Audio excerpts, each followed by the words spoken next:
तुम्हारे मुकद्दर के फैसलों को तब्दील करेगा। तुम्हारा वोट जुल्म का खात्मा करेगा। तुम्हारा वोट गद्दारों को घर में बिठा देगा।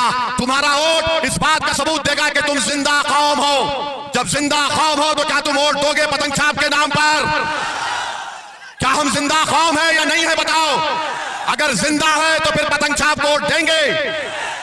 हमारे जाने के बाद हजरत इबलीस के लोग बहुत आएंगे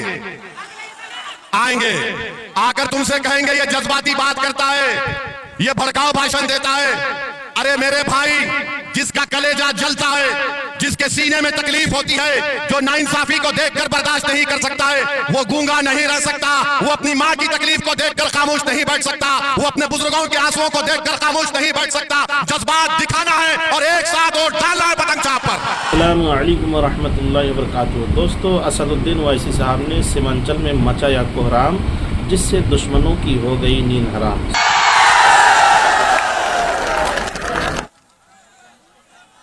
बिस्मिल्लाहिर्रहमानिर्रहीम। अस्सलामु अलैकुम व रहमतुल्लाहि व बरकातुहू। जोकीहाट की गयूर अवाम,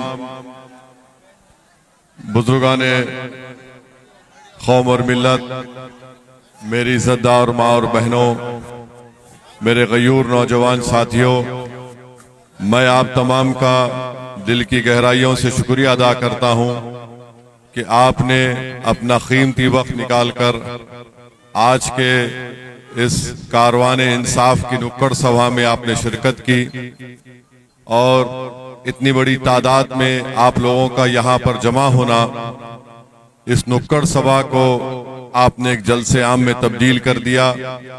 अल्लाह आपकी मंजिल से इस मोहब्बत को सलामत रखे। और मैं फिर से आपका शुक्रिया अदा करता हूँ, खास तौर से हमारे बुजुर्गों का, हमारी माँ और बहनों का, कि उन्होंने अपना वक्त निकालकर आज यहाँ पर आकर आपने सीमांचल के लिए जो इंसाफ के लिए कारवां निकाला गया है, आपकी मौजूदगी यकीनन इस बात का पैगाम देती है कि इंशाअल्लाह ताला सीमांचल से इंसाफ होगा। और मुझे यकीन है कि जो जज्बे का आज आप इजहार कर रहे हैं, वो जज्बा आपको आपके वोटों में तब्दील होगा और इंशाअल्लाह जोकीहाट से एक नए विधायक को आप यहाँ से मजलिस के इंशाअल्लाह आप कामयाब कामरान करेंगे और एमएलए बनाएंगे। मेरे अजीज दोस्तों और बुजुर्गों, आप जानते हैं कि मजलिस हमेशा से कोशिश करती आई है कि भारत की जमहूरियत में हर समाज को ये इजाजत दी गई कि वो अपने लीडर को पैदा करें, अपने नेता को बनाएं। अगर आप देखेंगे पिछले 50-60 साल में हमारे वतन अजीज के हर समाज ने अपना अपना एक नेता बनाया है, चाहे वो अपर कास्ट का ब्राह्मण समाज हो, ठाकुर समाज हो, भूमियार समाज हो, अग्रवाल समाज हो, या फिर ईबीसी सेक्शन के हमारे बैकवर्ड क्लास के भाई और बहन हो, दलित समाज में हो जिसमें मांझी भी आ जाते, पासवान भी आ जाते, या यादव बरादरी के लोग हो। इन सब ने अपना अपना एक नेता बनाया है और वो उससे फायदा उठाते हैं और उससे उनको इंसाफ भी मिलता है। मगर एक समाज पूरे भारत में ऐसा है जिसने कभी भी ये कोशिश नहीं की कि सियासी तौर पर उनकी क़यादत बने, उनका नेता बने। हम इस बात को भूल गए कि जमहूरियत में जब तक आपकी आवाज नहीं होगी, आपकी तकलीफ दूर नहीं होगी। जैसा कि हम बोलते हैं कि जब तक बच्चा रोता नहीं, माँ उसको दूध नहीं पिलाती। तो हम सिर्फ नारे लगाकर खुश हो गए, हम सिर्फ मुशायरे में बैठकर एक शायर के जज्बाती शेर को सुनकर बड़ा खुश हो गए। कोई आकर हमसे कहा, अरे आप तो वो लोग हैं, हम खुश हो गए। मगर हमको मिला क्या मेरे भाई? बिहार की मिसाल ले लीजिए, पिछले 50-60 साल में हमको मिला क्या? ये सीमांचल की सरजमीन है। यहाँ पर अगर बारिश हो गई तो कई कई दिन तक कई गांवों को हम नहीं जा सकते।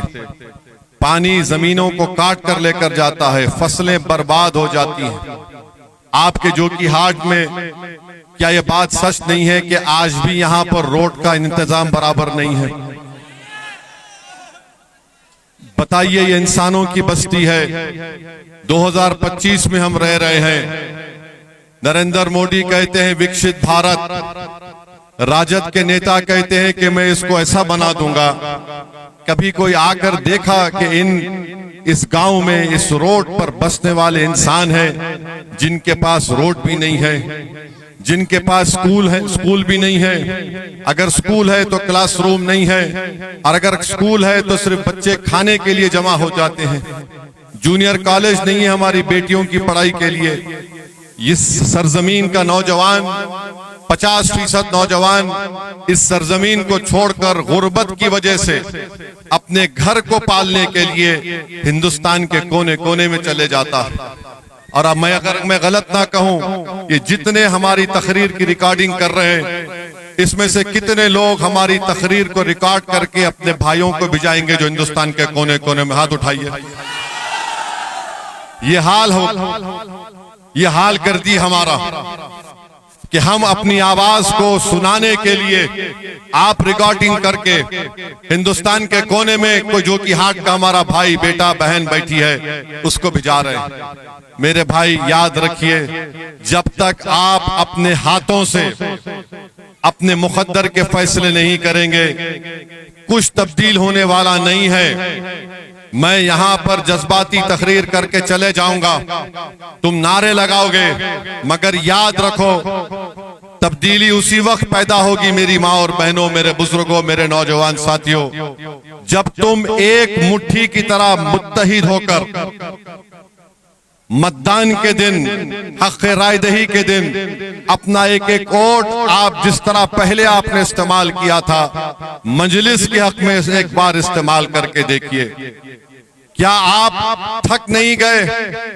15 साल आपने राजद को मौका दिया, 20 साल नीतीश कुमार की सरकार रही, उससे पहले 20 साल कांग्रेस की सरकार रही, बीच में बीजेपी भी नीतीश कुमार के साथ आ गई। क्या मिला मेरे भाई बिहार के गरीबों को? क्या मिला बिहार के किसानों को?